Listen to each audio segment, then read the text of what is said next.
Namaste and welcome back to Waking Up with Mindful Serenity Yoga. I'm going to continue with a quick little concept exercise by pulling a concept out of a jar and speaking on it for 4 minutes impromptu without any practice or without any idea what I'll be speaking about.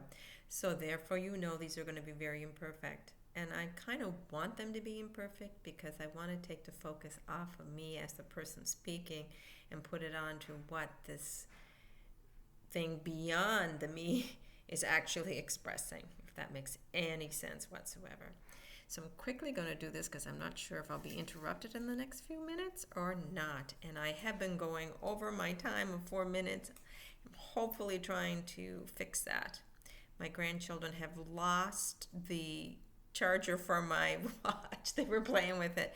So I have and that was my best timer. But anyway, here we go. I'm not going to make any more excuses. I should be going within 5 minutes. Okay. Taking a deep breath.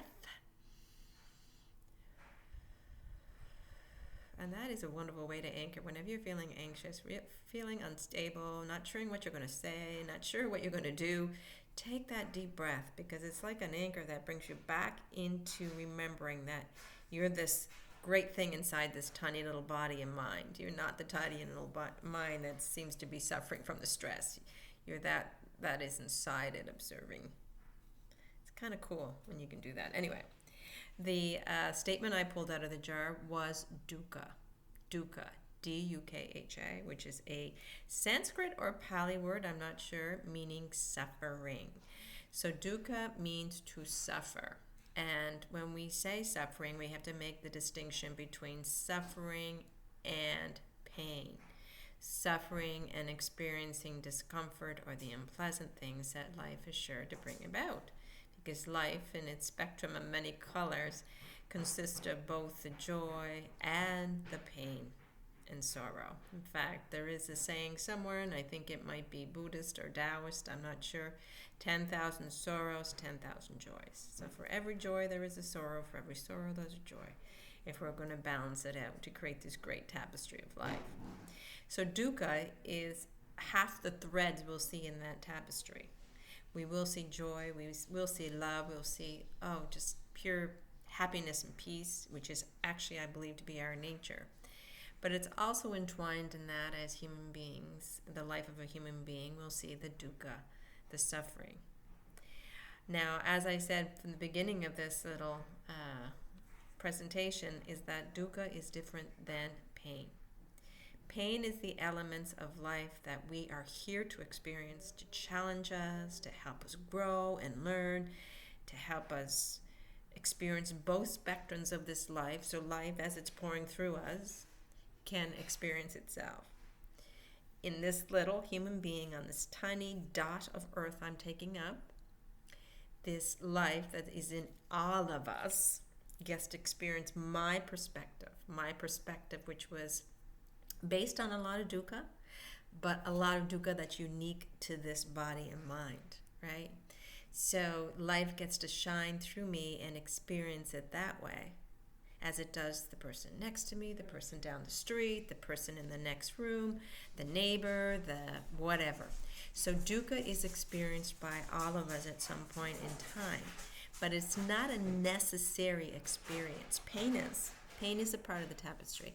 But we turn it into dukkha when we resist what life is offering us. When we resist what life is offering us, we close up to the experience of life. And that dukkha is actually, that suffering is actually the closing up to life. That's what creates our suffering. Resistance to what is creates our suffering. If we knew we were here, who we were, and why we were here at the deepest level, not at the egoic level, not at the self-concept level, this thing we created and called me, and we seem to identify with it and believe this body and mind and personality and everything me experiences is reality. But if we could see beyond that illusion to who we really are, to this consciousness that is watching this human I call me experience life, and I stayed open to the so-called painful or unpleasant things that came my way instead of closing in resistance to them, then there would be no dukkha. There would be no pain. Or there may be pain and challenge, but no true suffering. No true dukkha. So dukkha is like the ego, something we created, a self-concept, something we experience unnecessarily. Though challenge and pain will always be important parts of this tapestry we're creating here as human beings during this experience of life, dukkha doesn't have to be. We turn it into dukkha. We turn pain into dukkha. We turn pain into suffering. Turn challenge into suffering.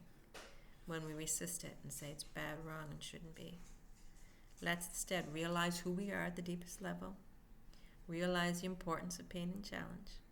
Open up to it, accept it, embrace it instead of stuffing and storing it away in the hope of resisting it. And just allow it to be. And allow ourselves to breathe in the experience of everything that unfolds in front of us. Experience it and then breathe it out, as we're here to do. Thank you so much for joining me. Have a great day. Namaste.